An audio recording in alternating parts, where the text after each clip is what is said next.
Hello everyone, EMS একাডেমিতে সবাইকে স্বাগত জানাই। আজকে আমরা টাইম ইন ওয়ার্কের টাইপ 10 করব।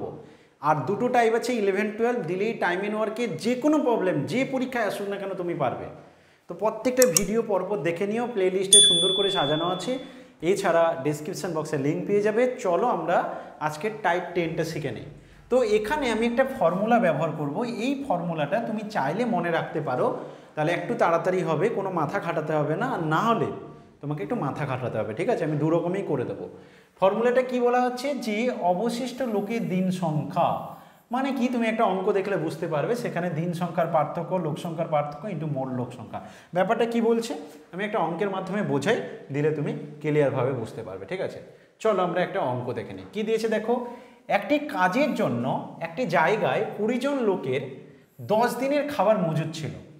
তাহলে 20 জন লোকের 10 দিনের খাবার মজুদ ছিল। এই সমস্ত প্রবলেম যদি তুমি কনসেপ্ট ব্যবহার করে করতে চাও, ফর্মুলা ছাড়া, কোনো কারণে ফর্মুলা ভুলে গেছো, ফর্মুলা ছাড়া করতে চাও, তাহলে আমি একটা বুদ্ধি দেই। সব সময় তুমি মোট মজুর কত, মানে কত জনের নয়, তুমি এটা হিসাব করবে কটা মিল আছে সেটা হিসাব করবে, তাহলে তোমার সুবিধা হবে, ঠিক আছে? তাহলে বলছে কি, একটি কাজের জন্য একটি জায়গায় 20 জন লোকের 10 দিনের খাবার মজুদ ছিল, তার মানে 200টা মিল আছে তোমার কাছে। 200টা মিল আছে, 20 জন লোকের 10 দিনের খাবার, প্রতিদিন একটা 20টা মিল হচ্ছে, তাহলে 10 দিনে 200টা মিল এটা খাবার মজুদ ছিল। যদি 6 দিন পর 10 জন লোক চলে যায়, তাহলে 6 দিন 20 জন করে খেয়েছে। 20 জন লোক 6 দিন ধরে খেয়েছে, তার মানে 120টা মিল খেয়ে ফেলেছে। এখন বলছে 10 জন লোক চলে গেছে, তার মানে এই মুহূর্তে আছে কতজন? এই মুহূর্তে আছে 10 জন, রাইট? তাহলে এই মুহূর্তে আছে কতজন? 10 জন। বলো তো কতগুলো মিল বেঁচে আছে? 200টা মিল ছিল, তার মধ্যে 120টা মিল শেষ হয়ে গেছে, তাহলে এই মুহূর্তে মিল বেঁচে আছে 80টা মিল। 80টা মিল বেঁচে আছে, 10 জন লোক বেঁচে আছে। এই 10 জন লোক যদি 80টা মিল খায়, তাহলে কদিন যাবে? কোশ্চেনে বলছে তবে বাকি খাবার অবশিষ্ট লোকের কতদিন চলবে। ভীষণ ইম্পর্টেন্ট, প্রায় পরীক্ষায় এরকম টাইপের কোশ্চেন থাকে।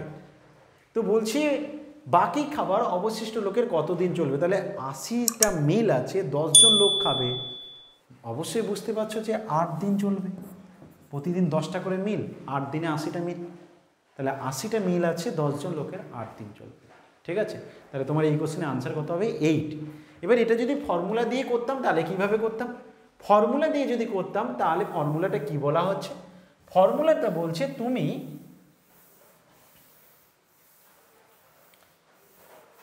নিচে কি লিখবে, যে বাকি কতজন লোক আছে, মানে কতজন মোট লোক থেকে যে লোক চলে গেছে সেটা বাদ দিয়ে দেবে, নিচে লিখবে এই ডিফারেন্সটা, ঠিক আছে? এখানে কি লিখবে? মোট লোক সংখ্যাটা 20 জন। উপরে কি লিখবে? দিন সংখ্যার পার্থক্য, মানে 10 দিনের খাবার ছিল, 6 দিন হয়ে গেছে, তাহলে 10 থেকে 6 বাদ দিয়ে দাও। এটা হচ্ছে ফর্মুলা। তাহলে কি বললাম?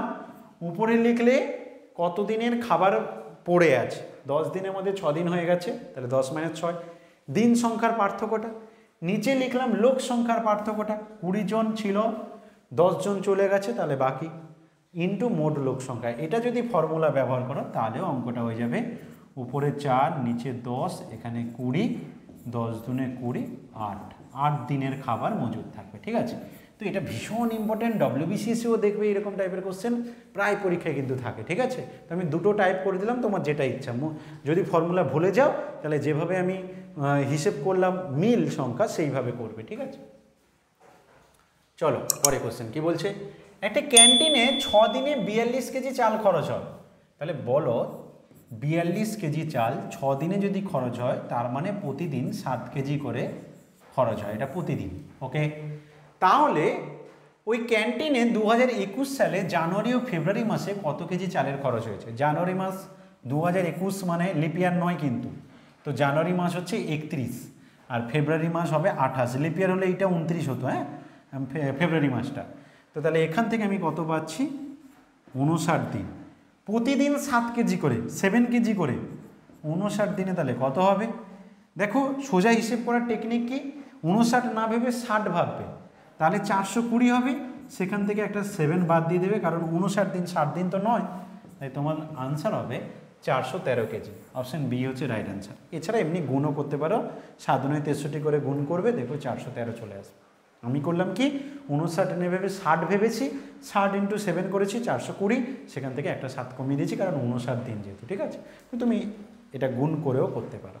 ওকে, 413 কেজি। চলো পরের কোশ্চেনে। এটা একটা ইম্পর্টেন্ট কোশ্চেন, পরীক্ষায় এসছে কিন্তু এমন কোশ্চেন, ঠিক আছে।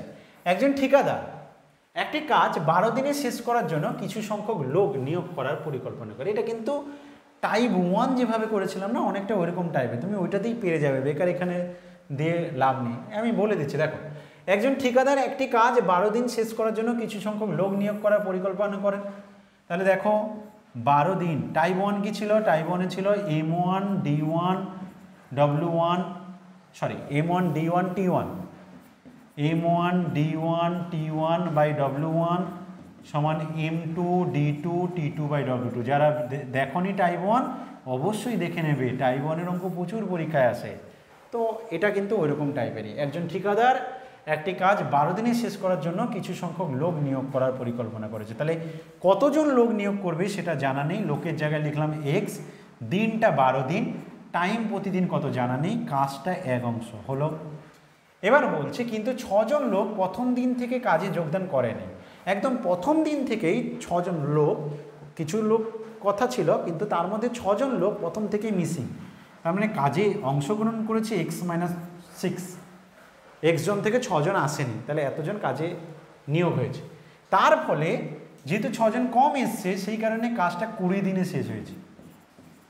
ওই কাজটা শেষ হতে 20 দিন লেগে গেছে, ব্যাস আর কিছু নেই। কাটাকাটি করো, 4 3 12, 4 5 20, তাহলে বাম দিকে পেলাম 3x, ডান দিকে পাচ্ছি 5x - 30। তো এবার -30 দিকে পাঠাও, 3x ওদিকে পাঠাও, তাহলে 30 সমান 2x, x হচ্ছে 15। তার মানে প্রথমে কাজে 15 জন, প্রথমে কতজন লোক নিয়োগ করার পরিকল্পনা ছিল? 15 জন, ঠিক আছে। যেহেতু এই টাইপের অঙ্কটা ভীষণ ইম্পর্টেন্ট, এখানে যে 3টে অঙ্ক করালাম এরকম টাইপের অঙ্ক পরীক্ষা আসার চান্সটা অনেক বেশি, অনেক পরীক্ষায় আসে, তাই এই ভিডিওতে আর এক্সট্রা কিচ্ছু দিলাম না। তুমি শুধু এইটুকু দেখবে, যখন প্রয়োজন হবে এই ভিডিওটা শুধু চালিয়ে দেখে নেবে। কেমন লাগছে ক্লাস অবশ্যই কমেন্ট করে জানাও, এবং পরের ক্লাসের জন্য অপেক্ষা করো। আমরা আর একটা ক্লাসে টাইম এন্ড ওয়ার্ককে কমপ্লিট করে দেব, তারপরে আমরা আবার নতুন একটা টপিক ধরবো, তারও বেসিক টু অ্যাডভান্স পরপর করে দেব। সুন্দর করে নোট সাজিয়ে গ্রুপে দেওয়া হচ্ছে, ক্লাস দেখবে, নোটটাকে পারলে তুমি চাইলে প্রিন্ট করে নিতে পারো।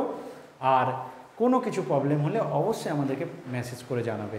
তোমাদের জন্য একটা পার্সোনাল গ্রুপ বানানো হয়েছে, যারা যারা রেগুলার ক্লাস করে তাদের জন্য কেবল, তারা ওই গ্রুপে জয়েন করে ওখানে মেসেজ করতে পারবে, ওখানে তোমরা তোমার প্রবলেম পাঠাতে পারবে, সব ব্যবস্থা আছে।